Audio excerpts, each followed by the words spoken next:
Hello विद्यार्थियों, आज पुनः बहुत बहुत स्वागत है। आपका दिन शुभ हो, आप प्रगति की ओर बढ़ते जाएं, ऐसी मेरी शुभकामनाएं हैं।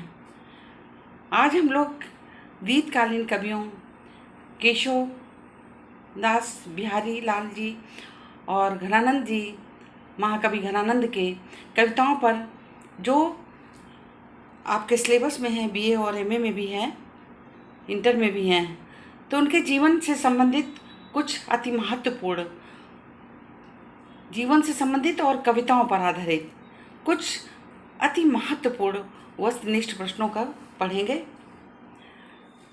तो चलिए आरंभ करते हैं। केशवदास का जन्म कहाँ हुआ था? केशवदास का जन्म राजापुर में, प्रयाग में, झांसी में या ओरछा में? कहाँ हुआ था? ओरछा में हुआ था। केशवदास का जन्म कब हुआ था? 1554 ईस्वी में, 1555 ईस्वी में, 1556 ईस्वी में या 1557 ईस्वी में? तो कब हुआ था? 1555 ईस्वी में केशवदास जी का जन्म हुआ था। बिहारी लाल का जन्म कब हुआ था? 1902 में,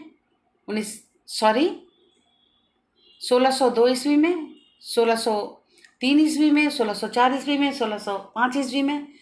तो इनका, बिहारी लाल जी का जन्म हुआ था 1603 ईस्वी में। अगला प्रश्न है,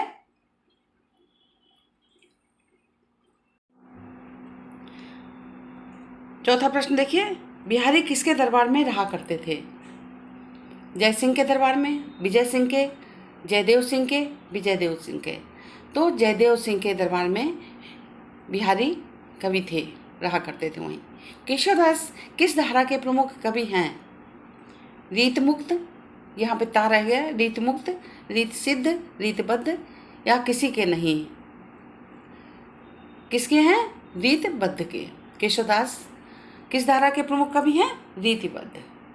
रीत काल के, जो रीत काल है उसको कविता को तीन भागों में विभक्त कर रखा है कि रीत मुक्त कविताएं हैं, रीत सिद्ध हैं और रीतबद्ध हैं कवि हैं। तो जो केशवदास हैं वो कौन है? रीतबद्ध के अंतर्गत आते हैं। अगला है, रीत काल के सर्वाधिक लोकप्रिय कवि का नाम बताइए। मालूम होगा आपको, है ना? रीत काल के सर्वाधिक लोकप्रिय कवि का क्या नाम है? बिहारी लाल जी। बिहारी सतसई का प्रमुख रस क्या है? जो इनकी प्रसिद्ध रचना है बिहारी सतसई, उसकी क्या है? श्रृंगार रस। उसका रस प्रमुख क्या है? श्रृंगार रस पर आधारित है बिहारी सतसई। बिहारी की कविता का छंद कौन सा है? दोहों में, सारी इन्होंने दोहा में ही, दोहा छंद में ही लिखी है बिहारी सतसई। घनानंद की प्रेयसी का क्या नाम था? घनानंद की प्रेयसी का नाम सुजान था। अजान, सुजान, प्रिया, विद्या। तो घनानंद की प्रेयसी का नाम था सुजान। घनानंद के काव्य में कौन सा रस प्रधान है? वीर रस, वियोग श्रृंगार, करुण रस, संयोग श्रृंगार? कौन सा रस प्रधान है? वीर रस। घनानंद के काव्य में कौन सा रस प्रधान है? वीर रस। घनानंद को साक्षात रस की मूर्ति किसने कहा? रस की मूर्ति किसने कहा? आचार्य रामचंद्र शुक्ल, आचार्य विश्वनाथ, चंद्रगुप्त, दिनकर। आचार्य रामचंद्र शुक्ल ने घनानंद को साक्षात रस की मूर्ति कहा। घनानंद ने अपनी काव्य रचना में किस छंद का प्रयोग किया? अधिक प्रयोग किया। और भी छंद किए हैं। तो घनानंद ने अपनी काव्य रचना में किस छंद का प्रयोग किया?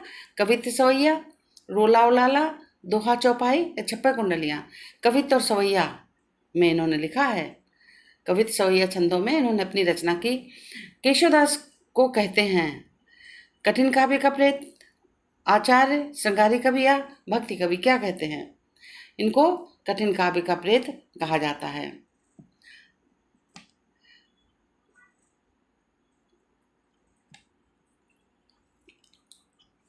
अगला देखो, केशवदास द्वारा रचित पुस्तकें कितनी हैं? केशवदास द्वारा रचित पुस्तकें कितनी हैं? 5, 4, 7 या 8? कितनी है? 7। केशवदास द्वारा रचित पुस्तकें कितनी है? 7। अगला देखिए, आचार्य रामचंद्र शुक्ल के अनुसार केशव को क्या नहीं मिला था? आचार्य रामचंद्र शुक्ल के अनुसार केशव को क्या नहीं मिलता? हृदय, कवि हृदय, ज्ञान या कवि कौशल? क्या नहीं मिला था? हृदय। आचार्य रामचंद्र शुक्ल को हृदयहीन कहते हैं वो, और कठिन काव्य का प्रयोग कर दिया कि उन्होंने कठिन कविता जो की है बहुत कठिन किया, कठिन शब्दों का प्रयोग किया है, भाव समझ में नहीं आते जल्दी, तो कठिन काव्य का प्रयोग कह दिया उन्होंने। और क्या कहा कि उनको हृदय नहीं मिला, हृदयहीन कह दिया, है ना। फिर केशवदास की मृत्यु कब हुई? केशवदास की मृत्यु कब हुई? 1616 ईस्वी में, 1617 ईस्वी में, 1618 ईस्वी में या 1619 ईस्वी में? कब हुई? 1618 ईस्वी में केशवदास की मृत्यु हुई थी। गागर में सागर भरने की पंक्ति किस रीति कवि के संदर्भ में सर्वाधिक उपयुक्त ठहरती है? गागर में सागर, किसने गागर में सागर भर दिया है? बिहारी लाल हैं। तो इसमें दिया बिहारी, पद्माकर, देव, चिंतामणि। बिहारी को कहते हैं उन्होंने एक पुस्तक में ही बहुत सारा ज्ञान भर दिया है। तो बिहारी ने गागर में सागर भरा। तो गागर में सागर किसके लिए प्रयुक्त हुई पंक्ति? बिहारी लाल की हुई। बिहारी की पुस्तक का क्या नाम है? बिहारी सतसई, बिहारी रत्नाकर, बिहारी सतसई, बिहारी बिहार, बिहारी विनोद, बिहारी सतसई। बहुत ही प्रसिद्ध रचना है, इसी में इन्होंने गागर में सागर भर दिया है ज्ञान का। बिहारी को सतसई लिखने की प्रेरणा किसने दी? स्वप्रेरणा से। स्वप्रेरणा माने अपनी प्रेरणा, अपने अंतरात्मा की प्रेरणा। गुरु ने दी, पत्नी ने दी, मिर्जा राजा ने दी। तो इनको मिर्जा राजा ने सतसई लिखने की प्रेरणा दी थी। किसको? बिहारी को। बिहारी को सतसई लिखने की प्रेरणा किसने दी? मिर्जा राजा ने। बिहारी की मृत्यु कब हुई? 1644 में, 1645 ईस्वी में, 1640 ईस्वी में या 1643 ईस्वी में? तो 1645 ईस्वी में बिहारी लाल की मृत्यु हो गई थी। बिहारी के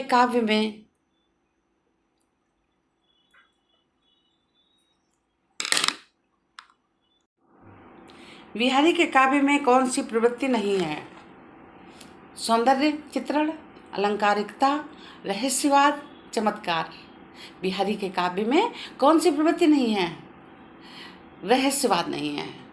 सौंदर्य चित्रण किया है, अलंकारिकता भी है, सब है, परंतु रहस्यवाद उसमें नहीं है, चमत्कार भी है। मेरी भव बाधा हरो राधा नागर सोए, जा तन की झाई परत श्याम हरित होए। तो ये पंक्ति किसकी है? बिहारी की, सूरदास की, तुलसी की या घनानंद की? बिहारी की है ये।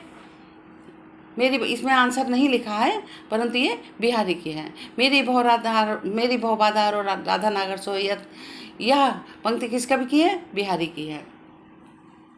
ये इसमें प्रिंट होने को रह गया बच्चों। घनानंद के काव्य की मूल प्रेरणा थी। घनानंद के काव्य की मूल प्रेरणा क्या थी? उनकी कल्पना शक्ति, उनका समकालीन समाज, उनकी प्रेम का सुजान या उनके आश्रयदाता? मूल प्रेरणा उनकी थी प्रेमिका सुजान। घनानंद का प्रेम वर्णन है, कैसा है प्रेम वर्णन घनानंद का? स्वच्छंद प्रकृति का, बाह्य वृत्तात्मकता का, भोग परक या गूढ़ अंतर्दशा निरूपक? क्या है? गूढ़ अंतर्दशा निरूपक। दरबार से निष्कासित होकर, जब निकाल दिए गए दरबार से निष्कासित होकर घनानंद वृंदावन के किस भक्ति संप्रदाय में दीक्षित हो गए थे? किस में हो गए थे? राधा वल्लभ संप्रदाय से दीक्षित हुए थे, सखी संप्रदाय से दीक्षित हुए या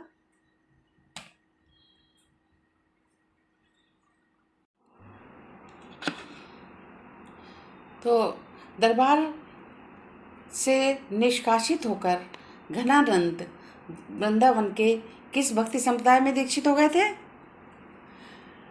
राधा वल्लभ संप्रदाय, सखी संप्रदाय, निम्बार्क संप्रदाय, निरंजनी संप्रदाय? किस में हो गए थे? निम्बार्क संप्रदाय में हो गए थे, गांव में। दरबार से निष्कासित होकर घनानंद वृंदावन के किस भक्ति संप्रदाय से दीक्षित हो गई थी? किससे दीक्षा ली थी? किस संप्रदाय से? निम्बार्क संप्रदाय से। घनानंद बादशाह के दरबार में किस पद पर कार्यरत थे? घनानंद बादशाह के दरबार में किस पद पर कार्यरत थे? मुंशी, मीर मुंशी, वजीर या सेनापति? मीर मुंशी के पद पर कार्यरत थे।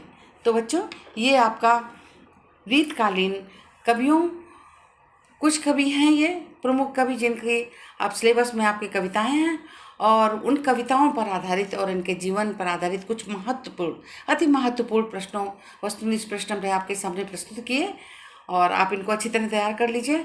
मुझे आशा है कि इसमें से आपको एग्ज़ाम में ज़रूर प्रश्न फंसेंगे। चलिए, धन्यवाद।